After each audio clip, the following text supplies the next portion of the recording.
Grow your practice, grow your wealth, grow your impact. Find out how to spend less time in the dental chair and more time on the things you love. Welcome back to the Dental Wealth Podcast. It is December, ladies and gentlemen. December is here. The year has flown by. This is one of the last of the few Dental Wealth podcasts for 2023. Been a great year. As always, in the studio with me today is the wonderful man himself, Mr. Eric Moore. You know, Matthew, I'm glad to be here with you. And as I was commenting this morning, I think you got good shirt game. Like, if you guys aren't watching on YouTube, Matthew's got some good shirt game. So I'm digging the shirt today, man. I like to mix it up a little bit. This one has like the colored sleeves on the inside too for people that's got a little decoration right there. Like, we're getting after it these days. Getting after it. I like it. I'm excited about what we're going to talk about. I think you and I were jumping on, a lot of people. If you're a new listener, Eric and I don't really dive into source material before we come into the podcast. It's literally, 5 minutes before we jump on, we say, hey, what are we going to talk about today? And then we just kind of go with the flow. I mean, that ultimately provides a better experience for you guys and allows us just to kind of, give you, what our mind is telling us at the moment instead of being pre-prepared with questions and things like that. Well, it's funny. We had a guest one time who had like 12 pages of notes in front of him. He was flipping through and stuff. We were like, I remember, he needed a binder with tabs. We got some great guests coming on, by the way. Some people who are really making some great waves in the industry in a great way and having huge impacts on practices financially. So we got some great interviews coming up that we're scheduling. So stay tuned for some great people. We're really weird about who we bring on because I always feel like if I bring somebody on, then I need to be able to attach my name to them or it has to be someone I trust or feel like that I can stand behind them. And because the last thing I want to do is get someone on the podcast and be like, this guy doesn't know what he's talking about. I feel like they wouldn't last very long if they were on the podcast with us. We'd just be like, okay, this is, a boring experience. We're going to move on. But yeah, we're going to have a lot of great guests, 2023. That's what we're going to try to do for you guys. We're going to try to bring on more and more talent so you guys can hear different, thought leaders in the industry, whether you're in the dental world, podiatry world, optometry world, from basically all over just business people. So be on the lookout for that. And then speaking of business, there's something kind of huge that's happening that, ultimately I feel like we can relate to dental. So I wanted to get your thoughts on ultimately the Twitter takeover from Mr. Elon Musk himself. When you said, I don't know where you're going, I didn't know where you were going with that. All right. Okay. I feel like people, Elon ultimately, he took over Twitter. It was a long ordeal that happened and he took over Twitter. And now we're seeing all of the, I guess, pushback, all of the negativeness of what he's trying to do and all of this, he's coming in and changing. And, especially with the dental world right now, there's a lot of people that are buying practices and they're acquiring teams in that aspect. And they're coming in and they're putting their new processes in place and then they're experiencing pushback. So, what is your experience with the dental world, I guess, in general? And how does that relate to kind of what, Elon's going through right now with Twitter? It's interesting because when we look through acquisition versus de novo, we understand that when we take over de novo, so i.e. if Elon Musk had started Twitter, he would have had his own people in place. He would have created a unique culture. He would have brought his philosophies in. He would have surrounded himself already with the people that had already bought into his vision and his direction. And so, when we go into an acquisition model, we look at this and say, well, we have to think about it the same way, is that if we go into a de novo situation where we're creating our own startup, we get to ultimately have an influence on them.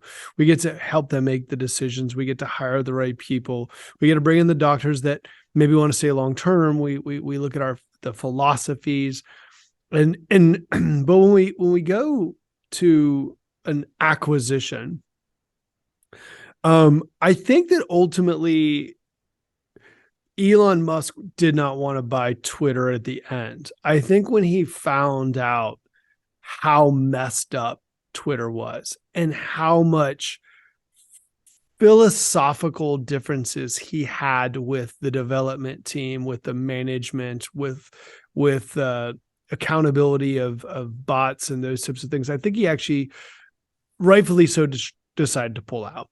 Yeah.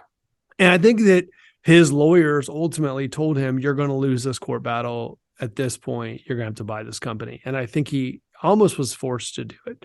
Now, you might agree or disagree with me on that, but it seems to me that's from and I've stayed on top of it. And yeah. I am a morning Elon Musk Twitter reader. So I'm part of that group. You know, it's interesting because we're not seeing, you know, we saw advertisers pull out and then come back, and then, you know, we're seeing how he manages this, which will be interesting. He fired a good portion of the workforce, and he had a lot of lazy people. I think that's fair to say. Mm-hmm. A lazy, entitled people that were kind of part of the company, and it had created culture, a biased culture that wasn't really designed to do what he wants, which is to create a platform for free speech. Now, I don't want to get into all the politics, as you said, of this, because we need to relate it back to dental. But we do know that the same thing happened to him. He was, first of all, let's talk about his leadership. He was willing to lose a good portion of the team, right? He was willing to do that. And when you make an acquisition, you've got to be willing to lose a good portion of the team. Like, he knew that. And then the question is, then where is the value? When you buy a dental practice, then where is the value? Because, you know, if we look at Twitter, it's obviously a large portion of the value is its recognition, is its brand, and is its codes that it already has written, right? It still runs. Yeah. And so where is the value when you go buy that dental office? And so there is a question of where, you know, what is the value here that I'm acquiring? Because the team, depending on your philosophy, and good for him to show strong leadership. He could have tap danced it around it for 3 years. How many of you have bought a dental practice and tap danced around that team for a year or two anyhow, before you ended up, they all left anyhow. And I've seen this over and over again. So we can learn from his leadership. Yeah. You might or might not like politically Elon Musk, but you can't argue with his success, right? I mean, no one can argue with his success. So if we're going to say that you can't argue with his success, then what we want to do is we want to look at people and study people who have done things well. That's one of the greatest things you can do when you're building your own wealth and you're building, you know, your businesses, is that you want to look and see who has done this well. Yeah. Well, Elon Musk just took a $44 billion. Now, you've stressed out if you spend, you know, $1 million on a dental practice. He just spent $44 billion on a tech company and lost the majority of the team. Now, will guarantee you, they're saying right now, he is in there 7 days a week, 12-hour days.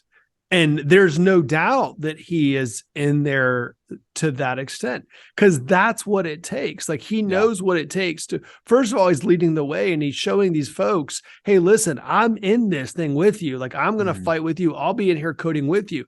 He's asked to see all the coders code. So he wants to see if they're productive, what they're working on. Like, he's very involved in this thing, and he has the money and the resources to go get a bunch of other people to do this for them. He doesn't have to do this. He could get other people, but as a leader, he is leading by example. By the way, he still has Neuralink. He still has Tesla. He still has, you know, SpaceX. He still has all these other companies that have not disappeared. So when you're freaking out because you own 3 dental offices, like, understand, like, he's dealing with it, but you see him on the ground.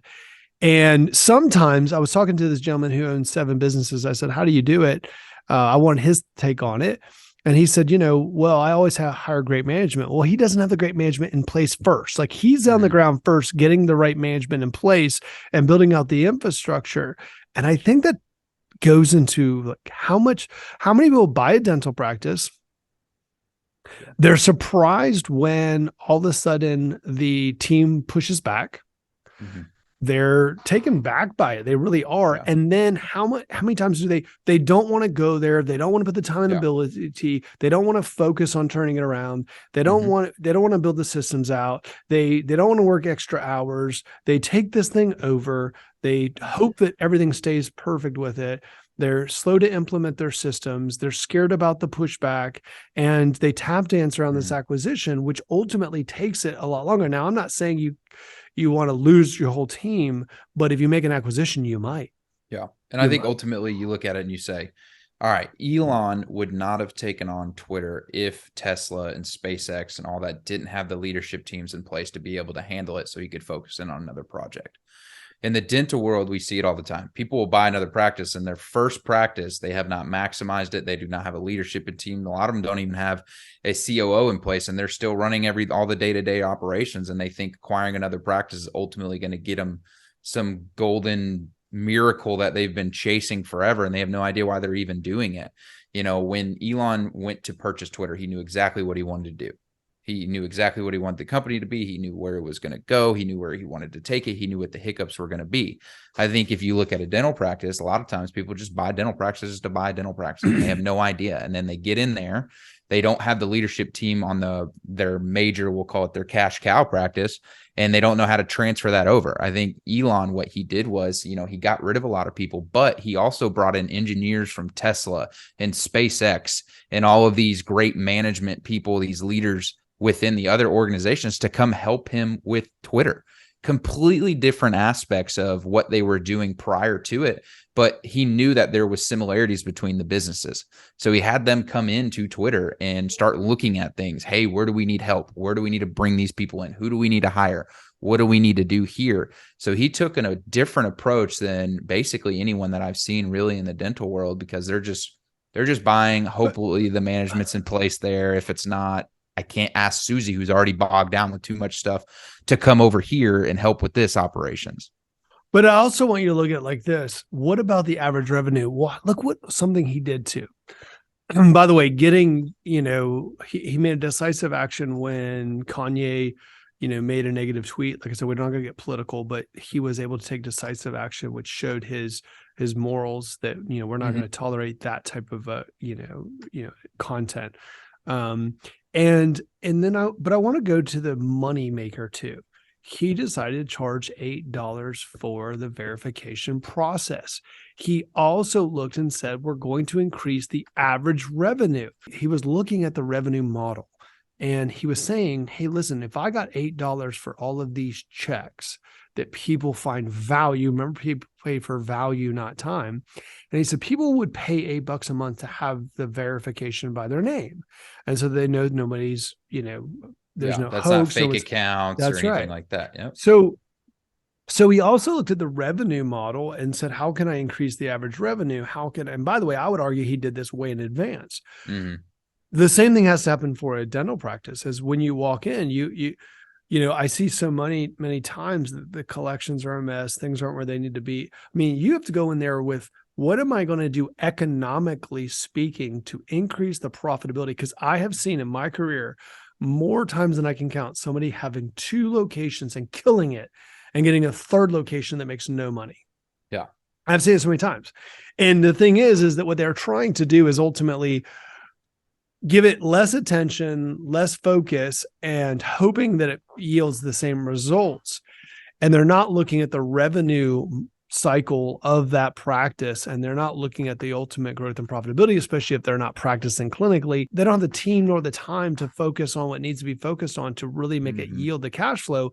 And yet one of the reasons why they took on that practice was because they were hoping to increase their overall multiple, increase the transferable value, write that term down, transferable value, which is a great term for your dental practice. They were hoping to increase the transferable value, but in some ways, and it often happens, that they decrease the transferable values because now they have a practice that is not as profitable. It's pulling down the EBITDA, and it's a drain on money, time, and resources. And so, you know, you have to be willing to lean into your inner Elon, right? I think you got to do, there's a lot of things that go into it, and you have to be, you know, oftentimes it's, for whatever reason, it's a long transition when you do get into a practice too. Like you said at the beginning, is, you know, kind of tiptoe around the acquisition of a practice and the team that's there and those type of things. I think, you know, one of the most important things is like when you get into the new businesses, setting up the standards as soon as you got in there. I think one of the things that Elon did was, as soon as he got into Twitter, he set the standards of the organization really quickly. And you need to do that for an organization. I saw this morning, for those sports reference, for those who are waiting for it, For those of you who don't know, Deion Sanders just took the job at Colorado, and he met with the team over the weekend. And the first thing he said to them was, transfer portal opens on Monday. There's going to be a lot of changes. I'm bringing in a lot of great people. I'm bringing in the luggage that I have, and it's Louis. Basically meaning I'm bringing everything that I need. And if you don't feel like you're going to succeed here, please jump into the transfer portal. So he's doing it in a very crazy Deion Sanders way, but he's also setting the standard of the organization in the beginning, that he's not going to tolerate, becoming or coming to work late, not having high energy, not, pushing towards the vision. He's setting it up on the front end so that they will have long-term success. And before he even took the Colorado job, he looked at all the aspects of it. What's happening with the program? What's the future of the program? What's the conference look like? What could we do in the future? He's looking at all these things before he makes a decision. But when he does the decision, he tries to get people on board. And I feel like a lot of times, and especially in the dental world, especially when I have conversations, it's kind of like we just bought this practice, it's kind of going right now. Would like to take it from $40,000 a month to $60,000 a month next year. And you're just like, okay, well, why did you buy it anyways? What was the purpose of that? And why not try to get it as quickly as possible going? And it's just, there's a lot of different things that a lot of doctors that I've seen forget about or don't take into consideration when they do go to grow. They don't have the vision. They don't know what the team is. They don't have their main practice as successful as they think it is in order to do this. And now we're just scaring the hell out of everybody. I think that, look, strong leadership is difficult. It's difficult to make the important decisions. It's difficult when when we go to expand our organization, we have to be strategic in the way we expand it. You can't just open a location and abandon it, which is I've seen too often. You have to look at the revenue cycle. If it's an acquisition, you have to be willing to lose a certain number of those people, because ultimately speaking, oftentimes you'll make an acquisition where the team was overcompensated. And I don't mean that disrespectfully towards any of the team, but they probably are. You have a situation where the doctor never made them do anything, and now you're actually going to treatment plan. You have a situation where, or they ran the practice, the doctor was the was the team member really, and or a lot of other things. And I think you have to look at it in a terms of why you're doing what you're doing. And I think that people get lost in that from a leadership standpoint. Is why are we doing what we're doing? And, it's got to be about why you're doing what you're doing. And I don't think people really truthfully understand half the time why they're expanding. They believe, and this is going back down to a dental organization I was talking to recently, and we were talking about this idea of, if you just want to chase after money, okay, so this is kind of the catch on this. If you just want to chase after money, then the problem is you'll never build the organization right. You'll never build an organization that actually transfers wealth. You have to actually build the organization, and in turn, you'll get a high valuation. If you focus just on the valuation instead of the organization, it's crazy, but you'll get a lower valuation because you will not have built the organization that, ultimately speaking, somebody wants to buy, that's really of high value. And what I hear today, and I'm hearing it less, thank gosh, but it's like, we're going to build this, we're going to build this, we're going to build this, we're going to sell it to private equity. And it's like, I'm just telling you, that's not how you do it. You build a phenomenal organization focused on transferable value and an amazing business. And it over time becomes more and more valuable, that at the point where you decide, or if you decide that you want to transition the equity over to another company for pay, it'll be worth the most possible. One of the highest multiples ever received in dental, an 18 multiple, was given because the organization had linked up in a way that created massive growth consistently, and they were able to move the organization in a consistent manner over time that never changed. And they bought not today's, because it's not today's money they're buying. They're buying the future cash flow. So what ends up happening is when you start building out your organization, you start saying, well, we're just going to do it for money. They're not buying your current organization. They're buying what the future cash on that organization is going to yield. So if you don't have an organization that can run without you, if you don't have an organization that hasn't built great leadership, hasn't built great systems, hasn't built, and it's all about the money, and it's a money grab. Let me tell you right now, you're going to have a lot less money at the end of the day. And I think Elon Musk knows to build this organization right, he's got to rip it apart, because the organization is fouled and it's flawed and it's got the wrong philosophies. It's got the wrong systems. It's got lazy people who are sitting around all day long, staring at a monitor, eating free lunches. And now he's actually making people work. He will attract the engineers that really want to build an amazing organization. And they'll find over time, the liberal media, like I said, this has nothing to do with your political, but the liberal media, even if you are liberal, you have to still understand the liberal media is trying to paint Elon Musk as a bad guy just because of the fact that he's not of their political, side or affiliation. Whether you are or not, it doesn't matter. You still have to be objectively know that. But he's going to work hard to create an objective platform, because when you're Elon Musk, you don't care anymore. You have all the money you need. You're really trying to build a value, right? Mm-hmm. Everything he's done is to build value. Neuralink is about building value. SpaceX is about building value. Tesla is about building value.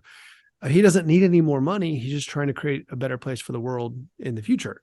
So, and this isn't about Elon Musk, but it does go back down to your own paradigm. When you're in your own paradigm and you start thinking about your own reasons to grow your practice, and you got to figure out, what are you actually trying to build? If it's massive wealth and you're trying to build massive wealth by having the organization, then you first need to focus on not the money at sale. You need to focus on creating the massive, awesome organization. And here's what people don't want to hear. It starts with leadership. And here's one of the points I put out all the time. We were talking about the leadership retreat, is that this is a perfect example at Tesla, at Twitter, it's another one of his T companies. It's a perfect example of why leadership is not always pretty, that leadership isn't always a pump you up. Leadership isn't always a getting everybody happy. Sometimes leadership is making the difficult, tough decisions that will be the best benefit for the company long term.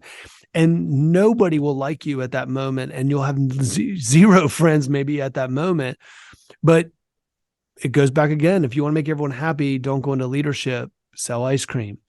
He understands great leadership, and he understands to build massive organization, you've got to build the right culture, and you've got to build a culture of success, and you've got to get rid of the lazy people, and you got to get people to buy into the philosophy of not some kind of agenda that's put out by a political party, but a true platform that people can communicate. As long as they're respectful, they can communicate openly and honestly.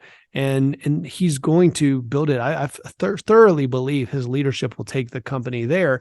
And I thoroughly believe, and you can go back and listen to this podcast 5 years from now, we'll all look at what Twitter has become, and we'll remember these times. And it's like, look, he knows what he's building, and probably he, knowing Elon Musk for who he is thinking in ways just like Steve Jobs did. He's probably thinking of Twitter in uses and ways we've never even thought of. Yeah.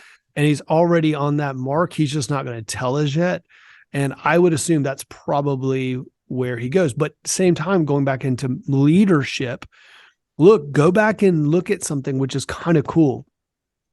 If you go back into leadership and think about this, and go back and watch the interviews about the sleepless nights that he's had at Tesla and the difficulty of auto industry and how competitive it is, and leading that company through crazy times and how close they were to bankruptcy and how many times they've been close to bankruptcy. Go back and look at the pictures of him standing over SpaceX rockets that have exploded, costing billions of dollars with no return. Watch those things and watch what true leadership is, because you'll see that through that heartache. And we look at the billions and we go, look, man, this guy's a billionaire, but we don't look at the tragedies, the difficult, the headaches, the heartaches.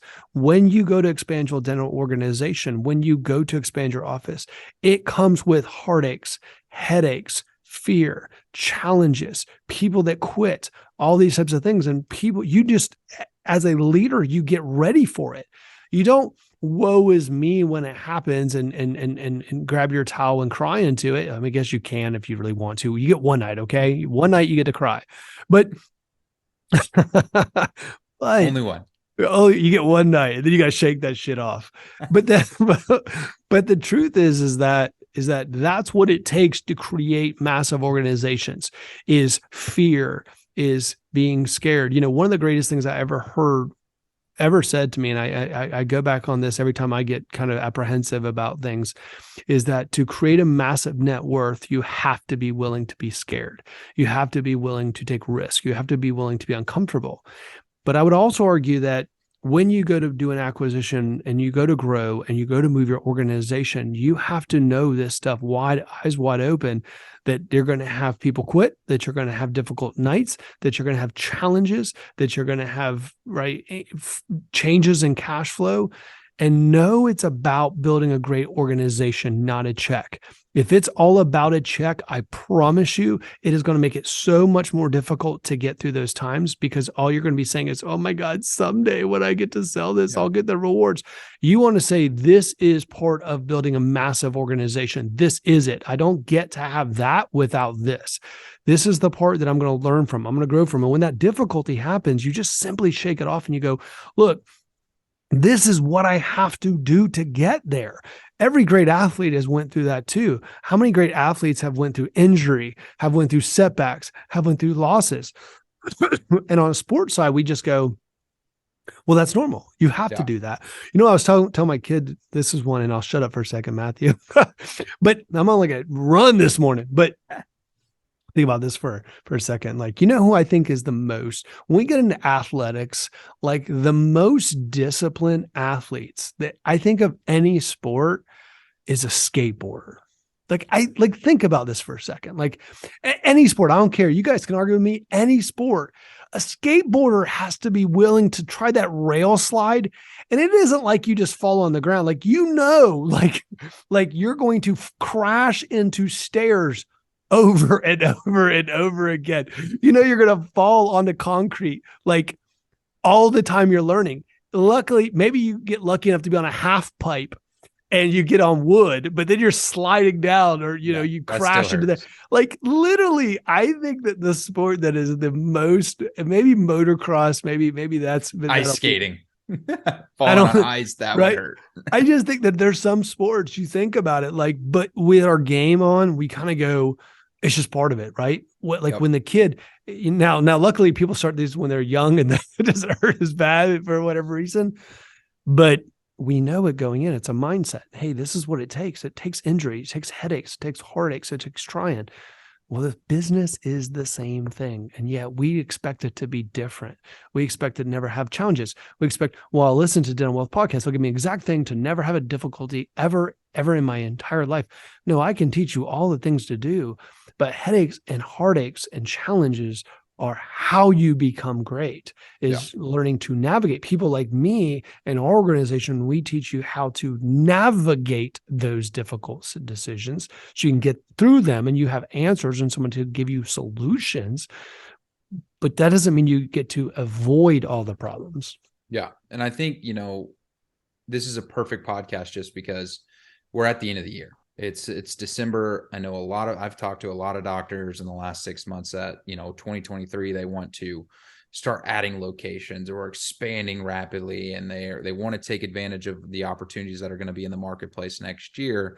And this is kind of the thought process is, why are you doing this? So if you go do this, what leadership team do you have in place? What are you acquiring? Do you have a grander vision in mind? Is it just because of money?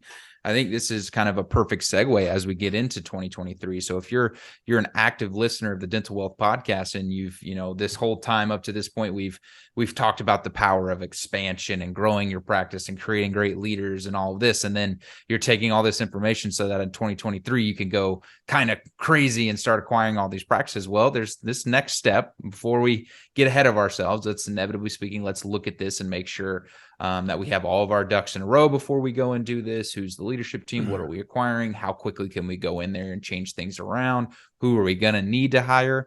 And then kind of get rid of the fear aspect. I know a lot of times people are so fearful of what the unknown looks like, but if you do the research on the front end, you use companies to help you evaluate these situations and are along the way with you. They're helping you guidance on capital investments and those type of things. It's going to make it easier, guys.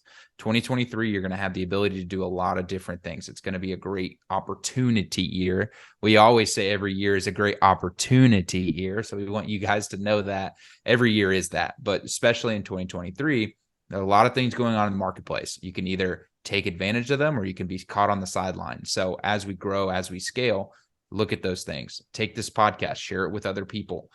Start writing a journal of, these are the checklists that I need to make when I go to acquire a practice or do a de novo.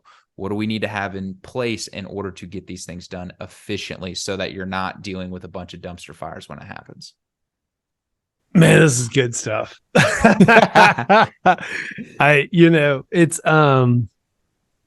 I love it because I think that consulting, companies, and look, we are a consulting company.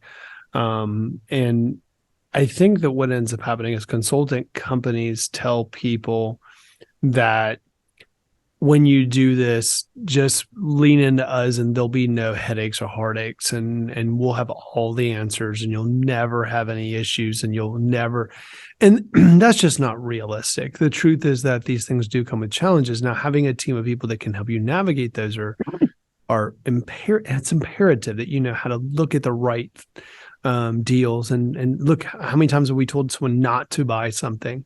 Yeah.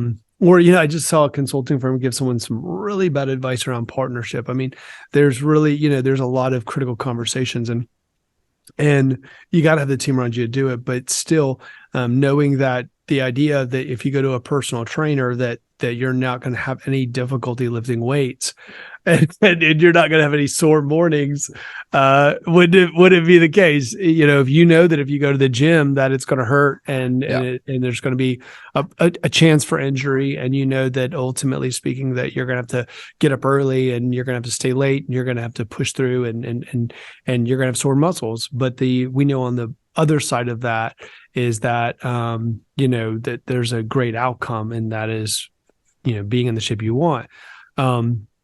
And this is something that doesn't change too. It never goes away. I'll leave on this note. I was talking to my trainer and I said, what frustrates you? My personal trainer. I said, what frustrates you? And he said, what frustrates me as a trainer is that people want to expect that it's going to happen overnight, and they expect they can only do it for a period of time. So they want to do it for 6 weeks and then stop. And he's like, that's frustrating because they never get the results because they believe it's a 6-week process. It's a lifelong process. Yeah. Being a great business owner is a lifelong process. What Elon Musk is doing right now is challenging himself as a business owner to become more skilled, to get better, and to go through those challenges. Becoming a great business owner and becoming a phenomenal leader is a lifelong challenge. You will need consultants and coaches in your life for the rest of your life if you want to be successful, and people who can guide you through those journeys. Very imperative. Don't go it alone. The guy at the gym by himself, 3 times a week is not going to be as successful as the guy who is a trainer and a nutritionist. Don't go it alone. Get the help and be ready with the right mindset of knowing what's to be expected, because when it comes up, then you're not caught off guard and you know how to handle it. But that's what Elon Musk is doing. And I think that's great. It's something great to look at and learn from for your own practice and your own growth. Yep. Use it as a case study, like follow along, see what he's doing. I know a lot of you guys are going to be doing that, as we said. So, as always, give us a like, give us a share, watch us on YouTube. I think this holiday season, you guys will have some downtime with, Christmas and Hanukkah and all these things. So take some time, rewatch some of the podcasts, start getting a game plan for 2023, because that's how you're going to hit the ground running. You got to game plan it out now to be successful in 2023. So with always, thank you so much for joining us in the studio, Mr. Morin. Like, subscribe, share, and we will see you guys next time.